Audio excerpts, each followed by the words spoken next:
thought I'd show you guys something kind of interesting.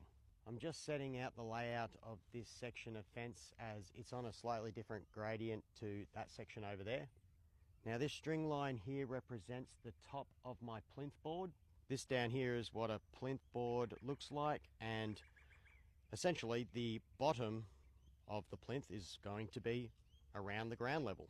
Using this bit of plinth board clamped on in line with the string line, which goes down there, turns out the angle of the gradient is 0.5 degrees. So that means that most of my cuts are going to have to be cut on that 0.5 of a degree. Now you might say, what's the point? Why don't you just bring the fence up to level? Well, let me show you why. So I've pulled out the old trusty laser level to, find level. I'll grab that while I'm here. At the highest point of the gradient here, I've just stuck my tape measure on top of the plinth line. And if we look at my marking from my laser level, we are looking at around about 860 millimeters. Now going for a walk down the end, doing the same as the other side with the tape on top of the plinth line.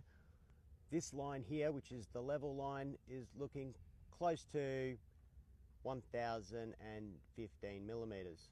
Now, if I'm not mistaken, that's 155 millimeters difference. That means that this end of the fence would actually have to be raised by an extra 155 millimeters. And remembering that this string line is representing the top of the plinth, which the bottom of the plinth is sitting at ground level. So that means we'd have the fence floating off the ground by 155 millimeters, and that would look dicky.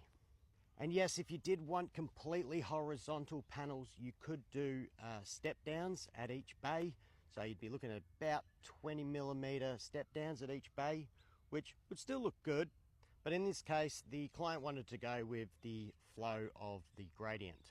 Essentially, the point of this video was to demonstrate that even though half a degree might only seem like a small amount, over distance, the difference can really stack up.